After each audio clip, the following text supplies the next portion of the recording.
Welcome back to the Lazy Fluency podcast, where we have casual conversations switching between English and Japanese so you can learn from and with us along the way. I'm Joey. And I'm Yami. And the topic of the day is Paris syndrome. But before we get into that, make sure to like, subscribe, follow, and or drop a review on whatever platform you're listening on. We appreciate the support. And with that out of the way, Paris syndrome. Have you always wanted to travel to Japan? Maybe it's a dream of yours.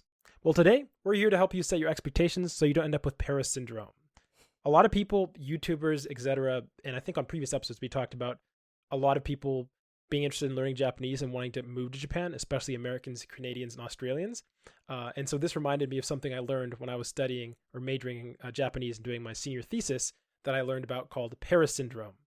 I mean, you can give the introduction of Paris syndrome if you want, and then I can give a summarization of it in English. The Wikipedia page is mostly in Japanese, or the more thorough Wikipedia page. はい、じゃあ、パリシンドロームはパリ症候群って言いますと。はい。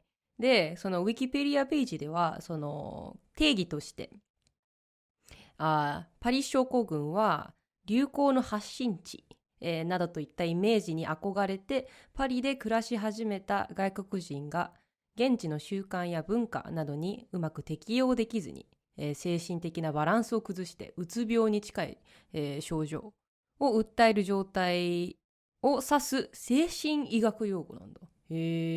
まあそう具体的な症状として、日常生活のストレスが高くなって妄想、幻覚、あと自律神経の失調とかうつ病ね。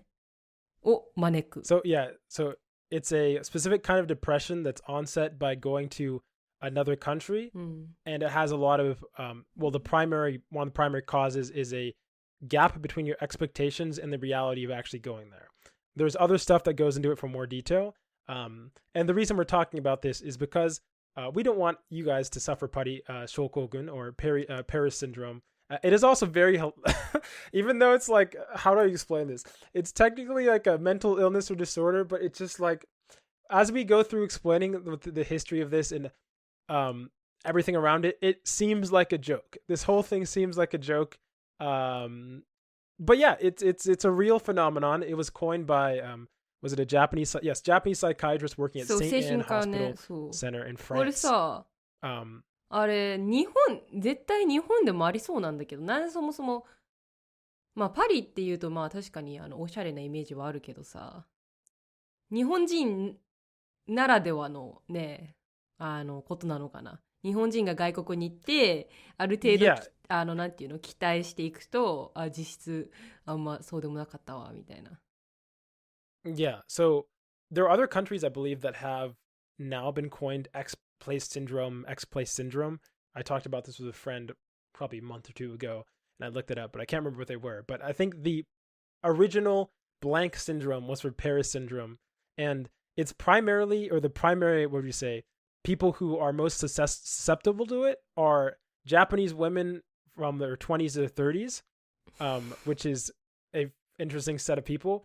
So we talked about before on the previous episode about like what countries people want to live in the most, and for Japan it's what's called Britain specifically, or London. そうね、日本人はイギリス行きたいっていう人多いらしい。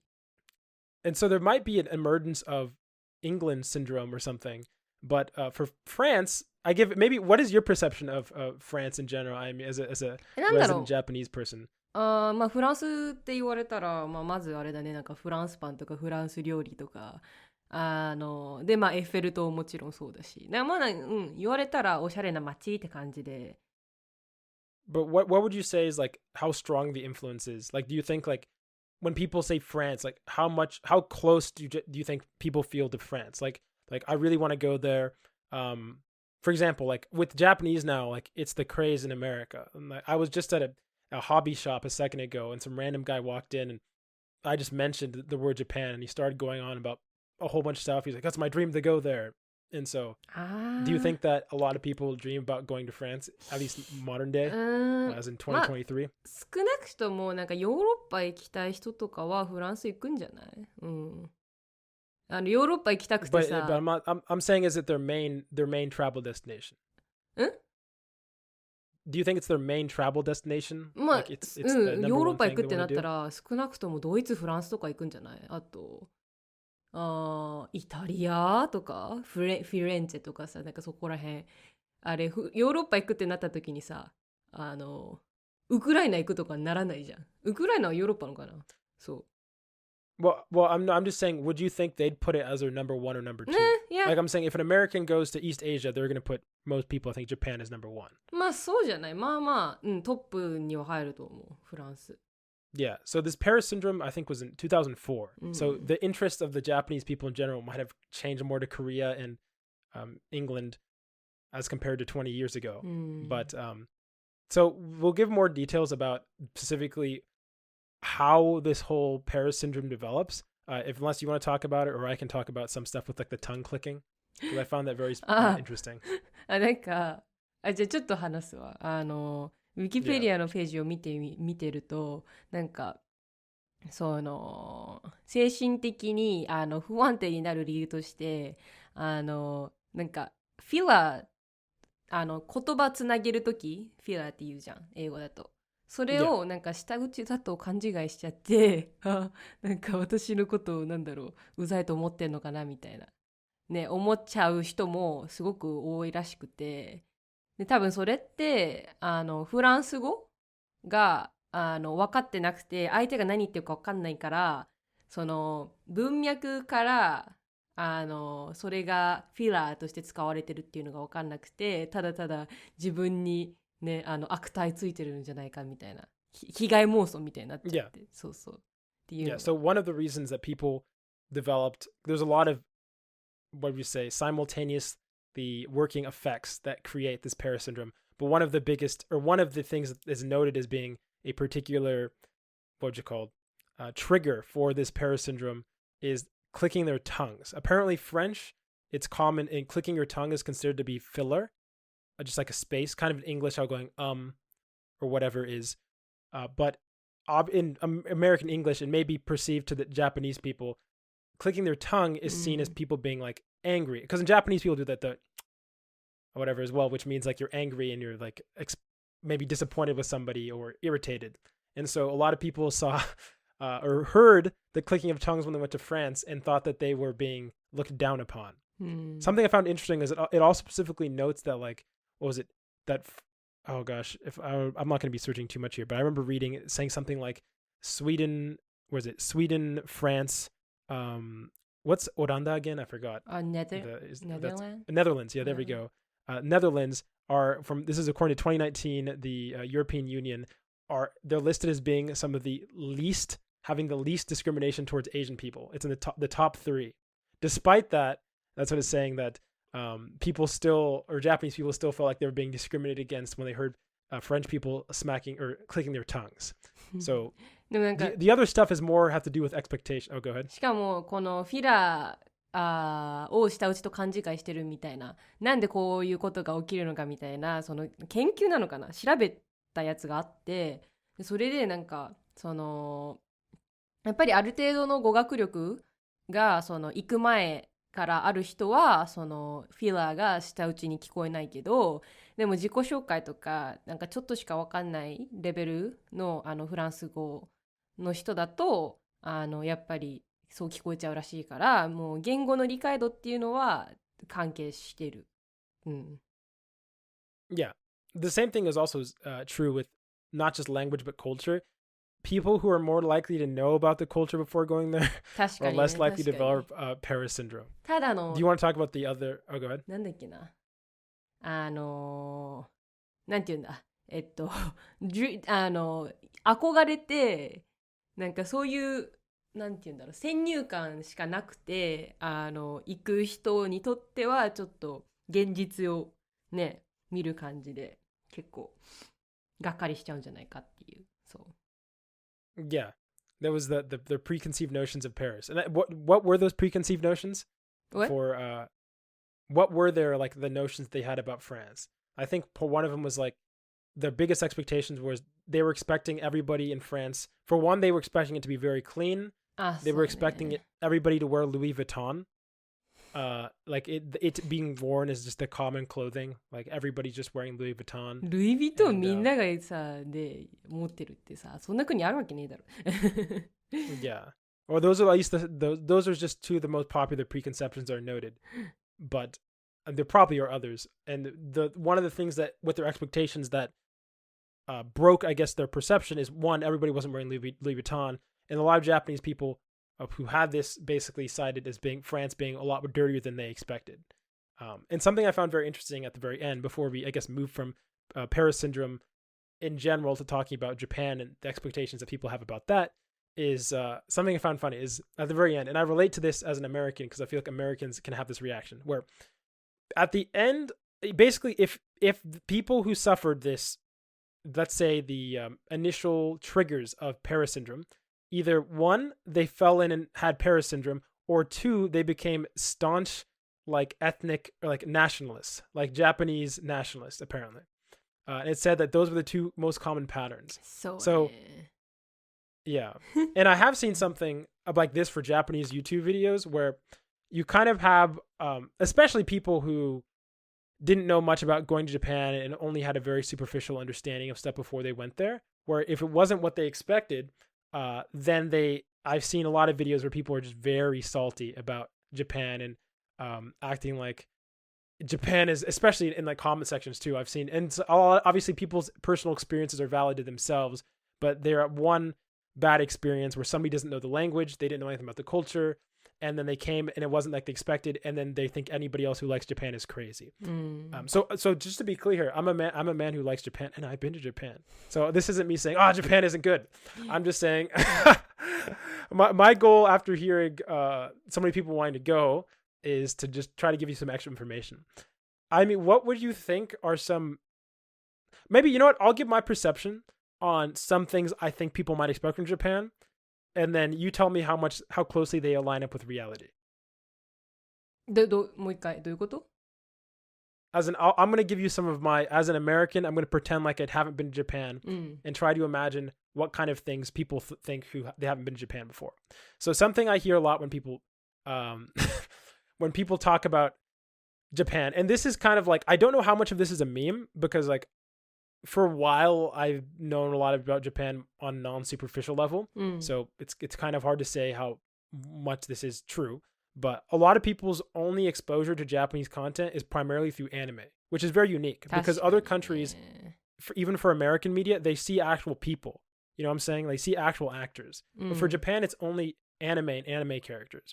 So one of the preconceptions I have is that people you'll meet in Japan strongly embody a lot of the different character types that you see in anime. Like there's そのアニメで character types, like 性格のいろんな性格があって、yeah, exactly. それぞれに見合った人がいるみたいな。Yeah, as in like the people strongly resemble the extremely, like sometimes like shonen like very loud, outgoing person who takes up a lot of space. Maybe like there was, I mean, even small stuff, like there was a whole show about recently that I think was relatable to a lot of people called Bochi Zaroku, Bochi the Rock, which was about a bunch of people wanting to go together, introverts, and to make a band. And I think there was a lot of stuff relatable there. But maybe the idea that people are very open, they're very welcoming, and I'm not trying to be and saying they're not. I'm saying as in they will approach you, they will you know what I'm saying, they're easy to have a conversation with, things like that. そうなんかそんなこと言ったらさ、日本人もさ、例えばアメリカのカートゥーンであったりさ、ドラマ見てそういう人がいるって思うじゃん。それとは違うの？I mean, I think they probably have their own stereotypes. I'm just trying to like give my perspective, like how it's hard. It's been so long for me. Like before, I don't even remember what exact perceptions I have, because I know there's a meme saying like, oh, like I went to Japan and I wondered where are the subtitles, which is like because people only watch anime, so they're like, where's the jimaku? Why isn't there like subtitles under where people are speaking? But so maybe it's not something people actually think, but generally speaking, I mean, do you want to give your perspective? How would you say? How would you describe like the attitude of the average Japanese people in general or something. 何 Like your perspective of in general what Japanese people are like. ん like in terms of personality. personality はまあそんなにassertive な人はあんまいないかな。なんか結構なんて言うんだろう集団から浮いてるとなんかもう淘汰されるっていうか出る杭は打たれるっていうんだけど目立つとなんかみんなからちょっと嫌がられるっていうかで結構なんて言うんだろうなんだろうね率直な意見とか言っちゃうと何あの人みたいなっちゃうからあんまりねさっき言ったボッチザロックの人みたいなのはちょっと嫌われるのかな一般的にね。Oh no, for that one I think that's more relatable, closer. I'm just saying like a lot of these bochi za roku is about like a lot of basically an introvert introverts かgets pulled into a band by a bunch of more extroverted people when they come together. I think that general story like to some degree does exist. I'm just saying like even from my perspective I think the big thing I learned going to Japan, I mean twice now I guess, is that you're not going to have a situation like Bochi Zaroku is one example, but I think another show I really like is called Welcome to the NHK, which is about a hikikomori who basically one day a girl called Misaki, unless I'm misremembering it, comes to him to try to help him get out of like his reclusion, his introversion, and she ends up kind of being like an angel figure to him. And so I guess one of the expectations I would say is that when you're going to Japan, I would be sure that you're the one who's taking the initiative to get what you want out of it. そうだね。 Whether it be interacting with other people, getting 自分から行かない friends. と無理ですね。なんかコミュニティとかも自分で探さないとないし、そこら中にあるわけじゃないから、自分で作っていかないと何も始まらない気がする。そうそう。Yeah. The other thing that I think is this one is I've heard a surprising amount. And there's a bit of truth to, or I guess there is a bit of, I guess a truth to this preconception, but it does not show itself in the way I think people think it does. So a lot of people I've known or my friends think that Japan, like everybody's into anime and everybody loves anime, and you go to Japan, you can talk to anybody about anime. Everybody will be like really into it and be able to have a conversation. I mean, how much do you know about anime? Yeah, I mean, how much do you know about anime? What is your anime knowledge? まあちょっとちょっとならわかるけど、なんかスパイファミリーとかは見たんだよ。けど本当に 2,3 個しかわかんない。で、あとジブリはわかる。そんぐらい。だからなんだろうね、結構なんて言うんだろう。Would you say you're above average or below average? いや、below だと思う。完全に below だね。You think you're below? ん It's interesting that you say that because I've met quite a lot of people and I think you probably mean a little more than the average, I would say. なんかmainly because Oh, go ahead, sorry. すごい見てる人はもう何個も見てるし、もうそれこそずっと No, 昔 that's から。すごい. I'm talking about 平均。平均 Keep in mind that when I'm talking about average, I'm talking about like average of Japan. なんかYou're わかった youth. わかった。なんかね、多分ね、聞く相手私ね間違ってるんだけど、なんか私の周りって結構 nerdy だ。私もなんか多分 consider to be なんかなんていうの、その average じゃないから結構nerd な集団にいるのかなっていうか、なんていうんだろう、あんまりウェイウェイ系じゃないしそう、まあだからまあでも But even within your Oh, go ahead. I'm saying even within your nerdy group, they're not like, for example, because I've hung out with your friends, nobody's talking about anime actively. It barely came up それは in any of our conversations. 多分もうなんかさ、世の中いろんなアニメあるじゃん。もういろんな種類、いろんな漫画の種類、いろんなねラノベの種類だって、それぞれなんていうの、一人一人違うさ好みがあるから、そのじゃあ例えば A が好きっていう人と B が好きっていう人がいてさ、それぞれ違うから同じトピックについて話せないじゃん。それもあるんじゃない？ I mean, how I see it is in America, if somebody likes something, they're going to make it a point to make the conversation about that, regardless if the other person's interested.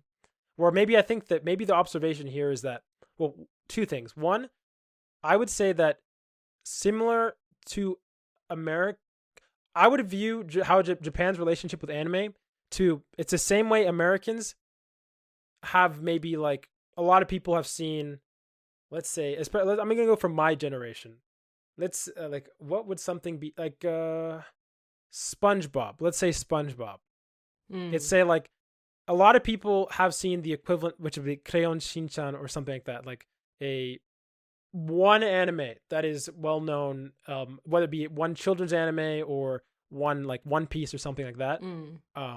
But the majority of people wouldn't identify as being active fans of anime. Like they would just say that they've seen this when they were a kid or whatever, something like that. And then you have a massive jump above that. There's like, I feel like there's a whole bunch of people like that.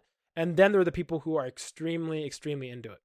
And with those extremely, extremely into it people, even those people, like a friend of yours has like seen all of Legend of the Galactic Heroes and like basically was like interested, it seemed like, inviting me to a cafe to go to it, like a Legend of the Galactic Heroes cafe. But they didn't mention any of this until I brought up the topic. So I think the other observation is that a lot of Japanese people are not, even if they're interested in your hobby, it's not common to even bring up your hobbies unless there's other reason to do so. そうだね、なんだろう。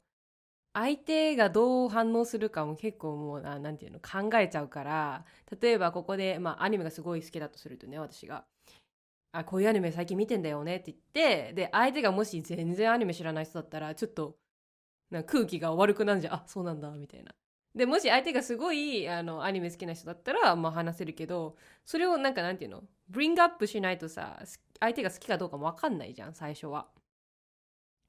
でしかもちょっとこれもなんていうの勘違いかもしれないけど、ちょっとアニメのことをずっと話してるとオタクだと思われるから、多分あんまりね表には出したくない人もいるかもしれないっていうのはあるかな。I think you hit a very important point, which is just as anime. So right now it's kind of, you know what? I think I'll say it. I think it is more acceptable to be an anime fan in the US than it is in Japan. Still. そうね。And what I mean by this is, so in Japan, anime is getting more and more popular, but that's really only referring to, you're allowed to say you like Kimetsu no Yaiba or Demon Slayer, and you're allowed to say that you like Makoto Shinkai movies. They're the normie anime now. If you say anything outside of that, you could get stuck with the otaku label, which unlike in English carries a negative connotation and kind of puts you into the nerd with a I'd say more severe label of shame than it does in the US. Whereas in the US, there's like, I think a bunch of different sects around different shows, and if you bring up your fan to another fan, you can geek out about it. Or at the very least now, I think, although there's some stigma, maybe a little bit, maybe, basically everybody's an anime fan nowadays. That's at least that's what my personal perception is. Everybody's an anime fan. Everybody to some degree has seen some anime or is interested in Japan for one reason or another. Like I said, I was just at a hobby shop, not related to Japan. They don't even carry anything with Japan, and three different dudes, three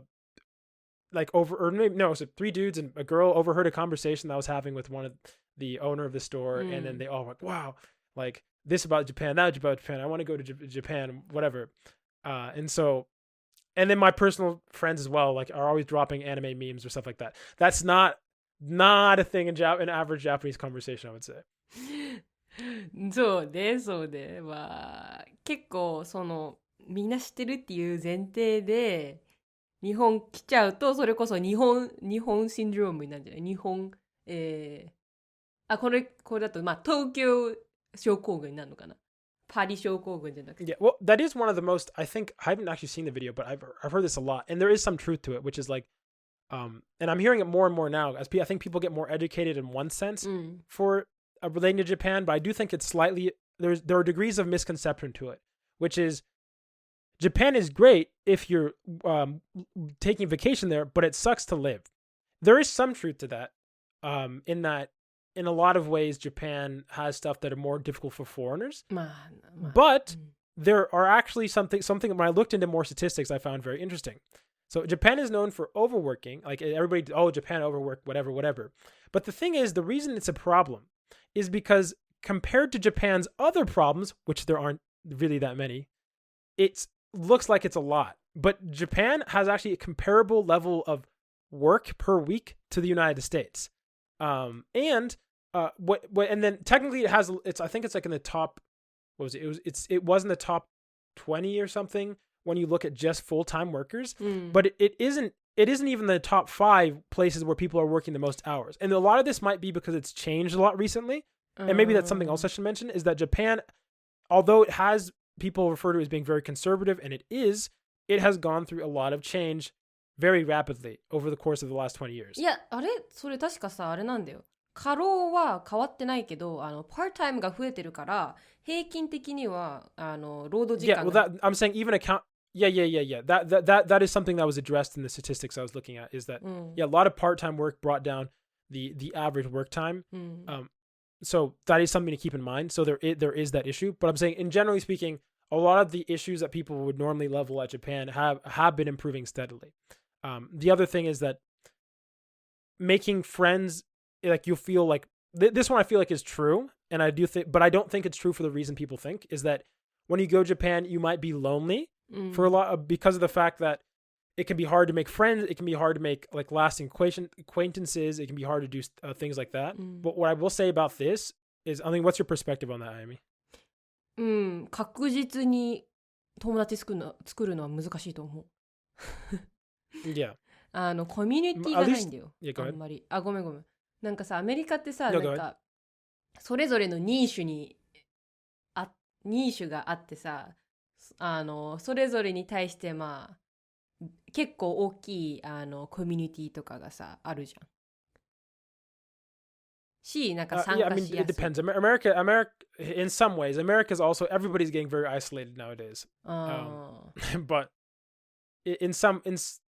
like, I don't think America's a good example for this. I would say like Panama, my other half, is a good example. Panama's people are very happy, but nobody knows about Panama, so it's not a good example. そうね、確実に友達作りはね難しいと思うよ。それこそ日本だと建前だのなんだのあるから本当に今度遊びに行こうって言われて、おいご飯に行こうって言って本当に行きたいのか行きたくないのか分かんないしね、ただの建前かもしれないし、本当に仲良くなりたいのかもしれないし、難しいね。The only thing I want to make a distinction is, although I do believe that sentiment is largely true to the degree that people are feeling it, I would also say it's not that. A lot of times, referring to my first point, if you're the one who initiates something, and this, in my personal experience, this has been very effective, is people are more likely than not willing to try or willing to accept, whether it be an invitation or something to do it. Everybody kind of has everybody's kind of an introvert in Japan. That's just kind of it. Literally almost every single person, by the at least stereotypical perception of one. And because of that, like, if you're going to be wanting to do something, you're going to get friends even, or whatever. If you're not the one who's taking initiative for it, it's going to be very hard to do. So but I will say, just in terms of the other perceptions, just because I want to make it clear here that Japan is very dope, is that all the other common stuff, like it is clean, the transport systems are good, this food is cheap, there is a lot of niche stuff, by the way. It's not always, although the average person isn't willing to talk, doesn't talk about it as much, it's like there is a ton of niche stuff, whether it be anime or other things like that. And so I mean, and so like you take the good with the bad, and for Japan I feel like the good is overwhelmingly high. Also, another thing I should mention is, especially coming from Americans' perspective, Japan is also known for having high suicide rate, having all these other problems. But I think this one I'm not, the grain of salt, but if I'm remembering correctly, it also was just comparable straight up to the US's, and it wasn't even that much. And I don't even remember it being in the top 10.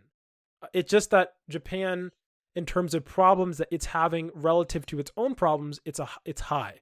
But when you compare it to other countries, I think South Korea was much higher, if not number one, in like Singapore or something like that.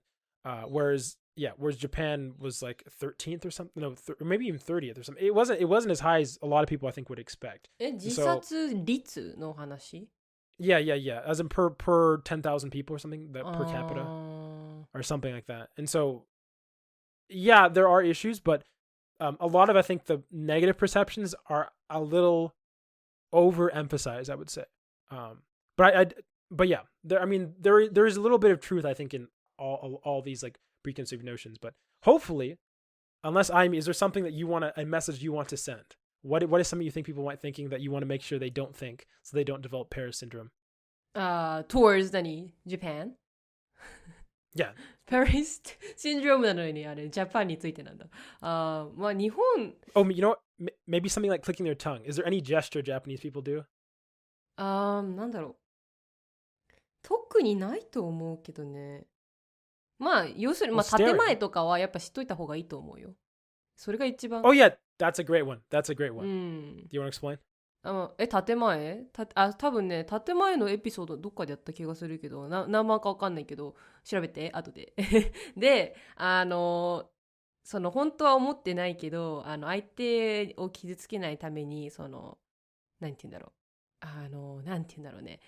表現を和らげるって言えばいいのかなとか、まあ、たまにちょっと嘘っぽくなるのかもしれないけど、建前っていうのがあるから、まあ、それも、なんて言うんだろうね、空気を読んでこの人が本当にこの意味を持って言ってるのかを見極める必要があるかな。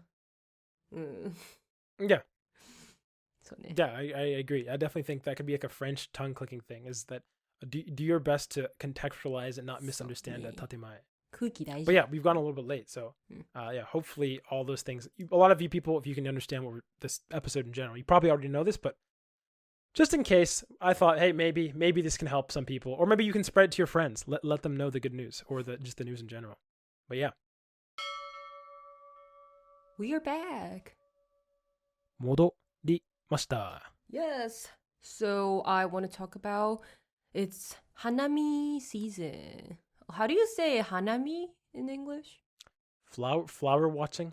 We're watching. Speaking. Just straightforward. I'd say like blooming season maybe. I heard like even in America you guys have sakura, right? 場所によって違うと思う。Do people do hanami? 多分。私はやったことない。あ、そう。But yeah, anyways,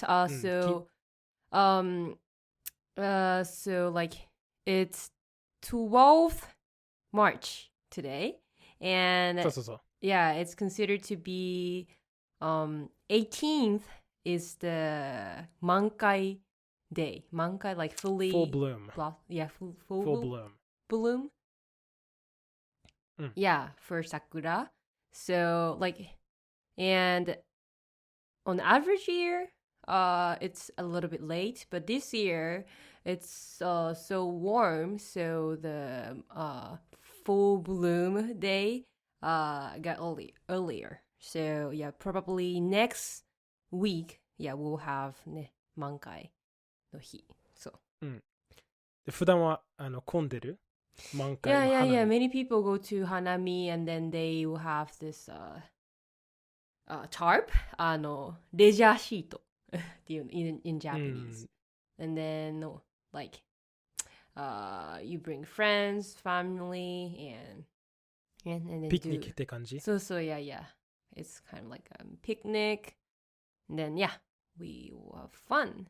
And this is the first time, maybe like after Corona serious situation. So I guess many foreigners come to Japan in this month. So. 私の、知り合いの一人か二人は日本に行くらしい。その春の時。多分花見をする、花を見るわかんない。とりあえずそれやるために日本に行くらしい。でも今年はそのコロナ始めてその花見ができるからたくさんなんか東京とかは混みそう。めっちゃ。Yeah. And if you're planning to come to Japan for hanami, please make sure that the full bloom day is in your stay range, right? どのぐらいその満開が見える？ I searched yesterday. It was like なんか2日間、3日間、1 week, 2週間 1 week, yeah, about 1 week. So there's ね、this is Japan だとすると、北海道 it's probably like April 10th. Yeah, if I'm right. So and then Kanto area it's March. 地域による。そうそう、March それは15th. 便利な情報だと思う。もし満開見えなかったら北海道に行けばいいってこと？ Yeah, but it's kind of far away. So if you want to stay in Tokyo, you have to make sure your flight is ね、is in なんだ中旬 like mid-March.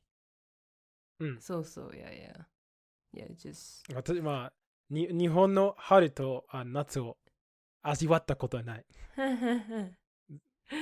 一番嫌いな季節だけ。You've never seen sakura in Japan? 見たことない。No, I'm sorry to hear that. But it's really good. So hopefully ね、many people can see. 他の話したいことはある。今は字幕の問題ですごく悩んでる。あゆみはしてると思うんだけど、このポッドキャストは普段というか、今までは字幕なかった。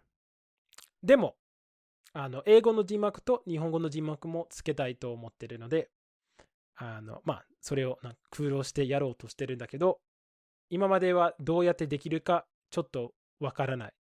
一応、そのサービスあるけど、このポッドキャストは英語だけじゃなくて日本語もある。日本語だけじゃなくて英語もある。それで同時に両方の字幕の翻訳するのはその AI の機能によって不可能だし、ほとんどのことサービスに関しては。で、そのサービス使わない。それ全然違うなんていうか機能があるからそう使えない。ということは何をすればいいのかわからない。今こういうことやった方がいいとかをなんていうかいいアプリとかあったらぜひぜひ教えてください。問題なのは、まずトランスクリプトを作りたいできれば今言ってることを翻訳せずにただ私の今日本語で話してるから日本語の字幕今英語で話してるから英語の字幕それだけできたらいいと思ってる。もちろん理想なのは英語の字幕と日本語の字幕とトランスクリプト全部やりたいんだけどもちろん一つのやり方あるけど今お金あまりないのでできない。それは何でしたっけ大承認本当の人間が聞いて翻訳というかトランスクリプトを作ること。でも一番安いのサービスだとなんていうか1分5ドルくらいめっちゃ高かったってこと。ってことは不可能。でも初心者や初心者だけじゃなくてこのポッドキャストの視聴者を増やすために字幕があったらいいなと思ったので今まで多分2つのサービスとサービスというか会社とイメールで話したことはあるけど解決がない。私がやりたいこと。ただその機能がないからできないってこと。それともAI じゃなくて普通の人ができたらできるけどめっちゃお金かかる。毎エピソード200ドル以上ってこと。でGood thing about our podcast is in both English and Japanese, but that became the disadvantage for making transcript or translations. もちろん自分でできるけどその時間がない。It's a lot of effort. 2時間3時間でトランスクリプトできると思うけどでトランスクリプトできたら翻訳できる。それ大体 80% の accuracy正確さそう正確性があるトランスレーション翻訳ができるけどトランスクリプトを作るのは結構難しい。まあ、ということで、アイディアがあれば、ぜひ教えてください。待ってます。はい、待ってます。お願いします。お願いします。And we're back with the final section. That means? And if you made it to the final section, that means you should send an email to lazyfluency@gmail.com and leave a comment, question, language related and or otherwise. Also, feel free to drop an Apple review. And this week, we have some comments on our last episode about the Olympics. I don't know, Olympic esports.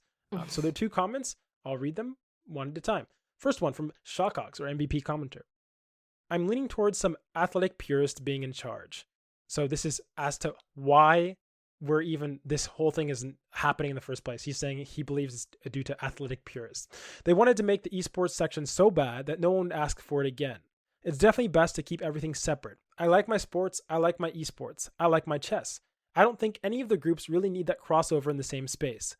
They're all big enough to be fine without crossover. And the chess one is just going to have the grandmasters pop in and get some easy gold medals and move on with their lives. Ready to watch Magnus and Hikaru roll through everyone. But with worse commentating because the Olympics didn't even bother to reach out to chess commentators for the esports section. Also, I was definitely half thinking about going for the tic-tac-bow. I do real-life archery, so maybe I have a chance. And also after writing this, I downloaded the game and it's low-key fun. まあ、始めやすいっていうのはいいかもしれないね。初心者に対しては。うん。Yeah, the tic-tac-bow? まあそう、だからアーチェリーとかってさ、なかなかさ、初心者は結構難しいし、道具をね、持つことっていうのも結構ね、レベル高いから、まずここで、シミュレーションしてみるのもいいかもね。実際のアーチェリーやる前に。そう。Yeah, I do feel like you know what, there are some degrees of maybe transferable skills that you could get. For example, if you played Guitar Hero, yeah, it's not strings, but you probably are helping your dexterity by playing it. So maybe your Guitar Hero skills could transfer to your real guitar playing skills. I don't think that is true with a mobile game and real life archery. So I'm sorry to tell you, Shockox, that your real life archery ability might not be able to transfer into tic-tac-bow. If you do, though, you have to let us know. If you get a tic-tac-bow, for one, let us know because I'm probably not going to be watching the qualifier, and then we'll have to put your tic-tac-bow footage from the Olympics on the podcast episode. ドキュメンタリーでシャカクスがさ。That'd be so funny.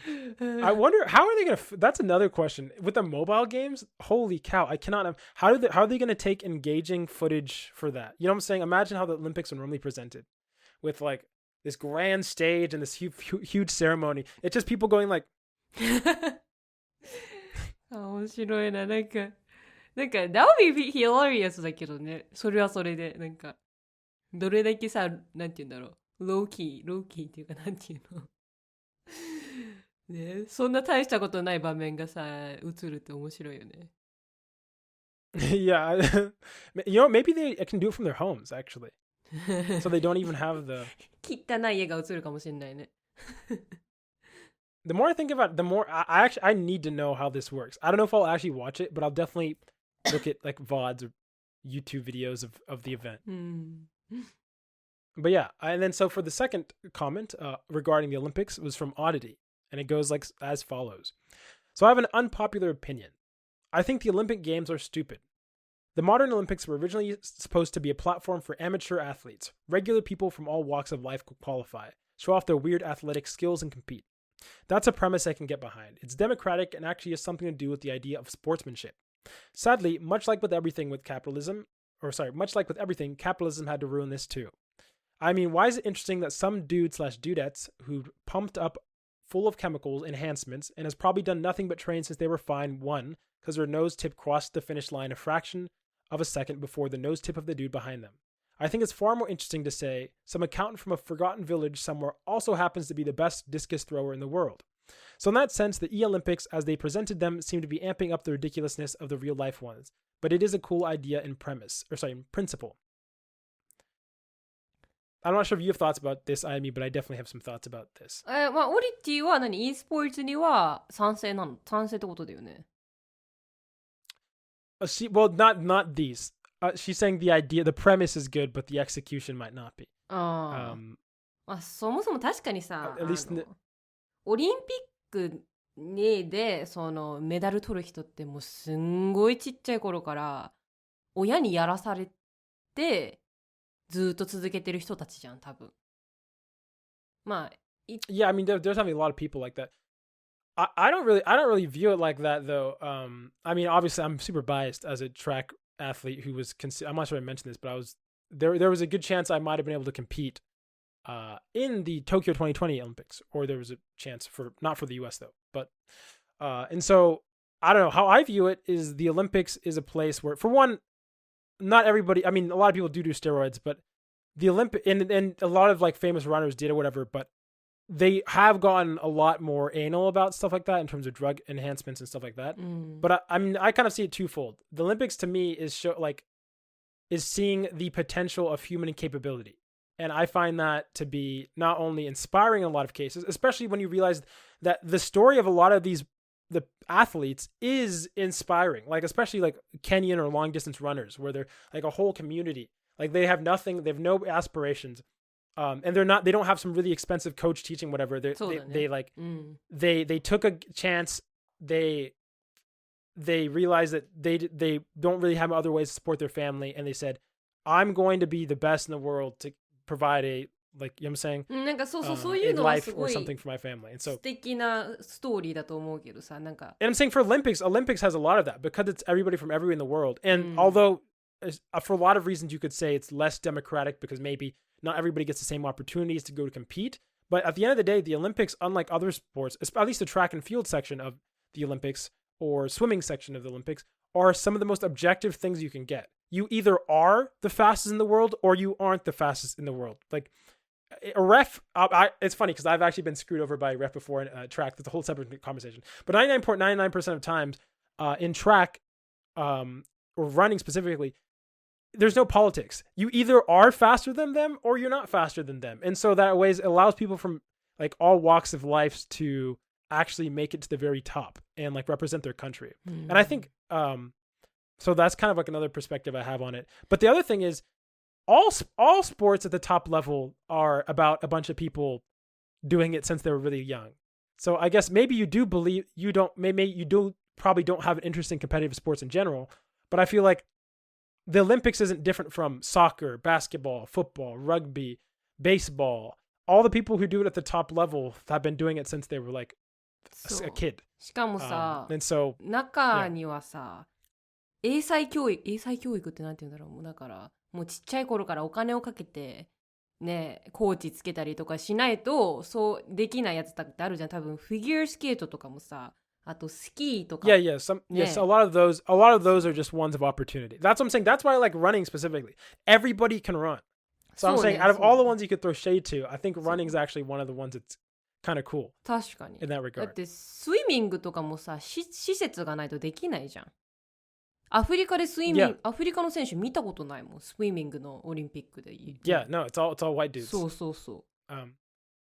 I mean, even if my personal experience is like some of the people that I oh man, it's so funny. I'm not sure we talked about this without unintentionally doxing something, but like a lot of people that I know who became like nationally competitive to the point, you know what I'm saying, I'm just saying extremely competitive like nationally in track and field, they kind of sucked at every other sport. They weren't they didn't have much dexterity. They weren't really good at anything. But the thing is with long distance running, you can literally, if you put in the time and the hours and you have the discipline, you develop the habit, you can be like truly one of the best in the world. It's like in one of the only sports that's true. Unless you have some physical disability or something. Like long distance running is truly one of those things. Like you can, if you put in the time, you can become insanely fast. Like anybody can become insanely fast. 確かにあれ心臓 no other events aren't like that, but yeah. But long distance is one of the ones where you can have like the biggest jump in ability that anybody can be much faster than they think they ever could be, specifically with long distance. And so I mean, yeah, I do feel what you're saying in some sense that a lot of it is ridiculous, and I don't actually watch sports, so I'm not really defending the watching aspect of that, but maybe it's also my testosterone. I always love the character in anime or whatever who is the what's it called? the athletic dude who has strong principles, who I'm thinking of a person called Ryder from Fate Zero. You don't have to know who it is, based on Alexander the Great. But anyways, yeah, there's one more comment we wanted to hit about from last week, from Shawcox about trucks, because you might have thoughts about this. So as for trucks, no normal non-construction worker person is hauling steel on a regular basis. If they are hauling, they probably have a company truck that isn't the newest Ford F-150, which is the tiniest truck bed, so it isn't even really functional in that way. If I need to haul something big like a desk or bed or something, I just consider the price to rent a U-Haul for the day. They have trucks that are only like a base of $18 and like another $1-ish per mile. I think I could spend like $30 and haul the one thing I need to haul in a year and then go back to driving a normal size fuel efficient car. Basically, I think I made a complaint about American cars, as I always do. Yeah, that nobody uses their truck beds or something.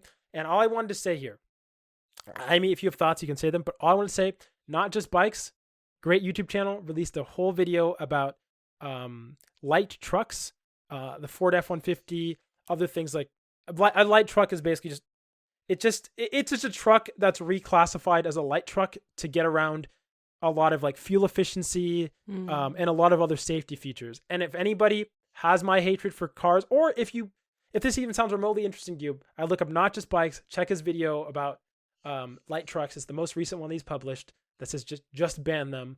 And I ask you to be orange pilled is how he phrases it, because yeah, what Shaka said is 100% true.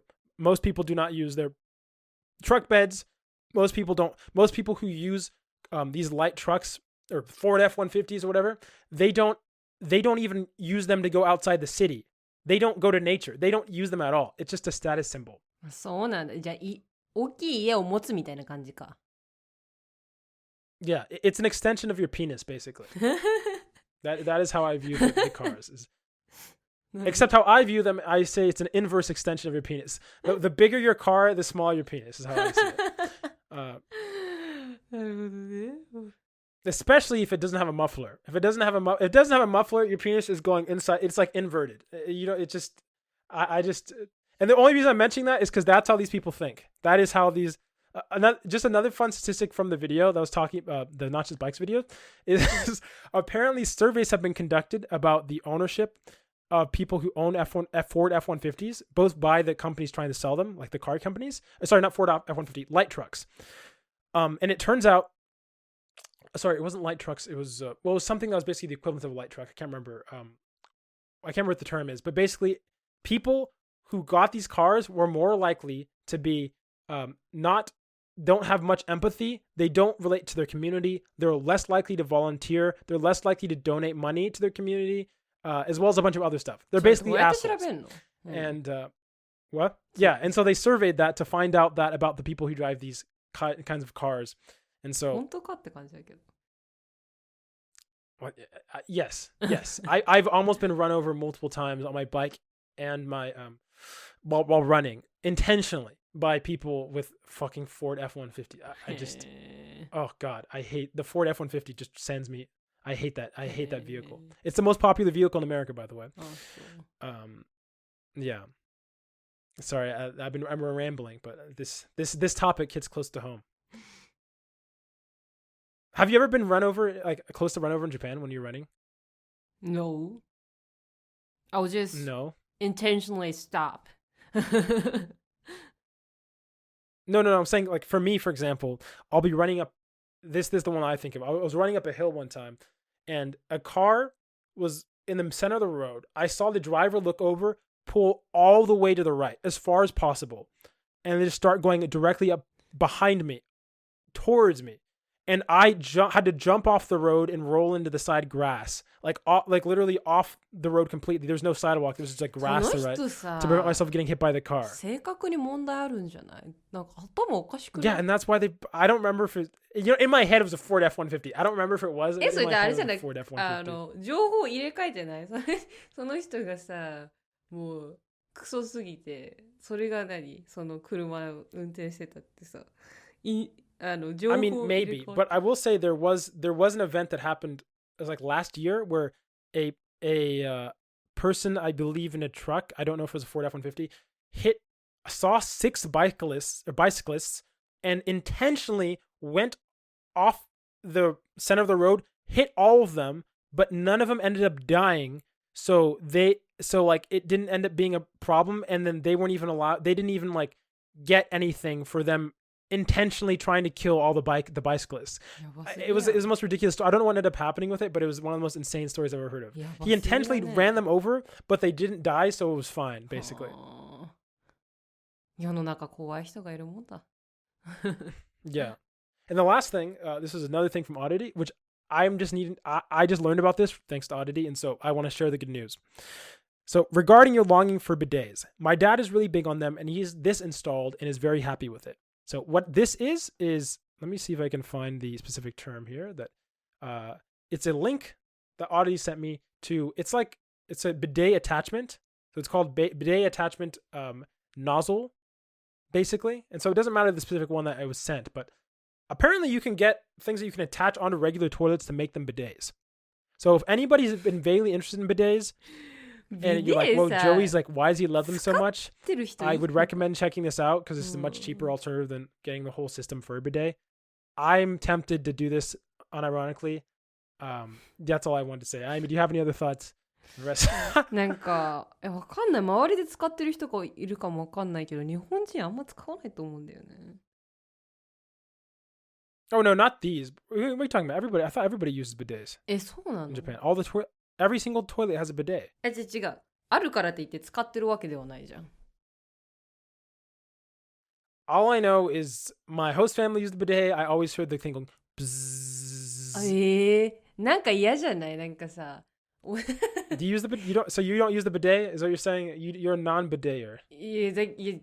だってなんかさ、ビデ使ってなんかお尻洗ってます感があって嫌。Okay, well, I'm a huge bidet fan. If that sounded interesting to you at all, I would look into the attachments. Yeah.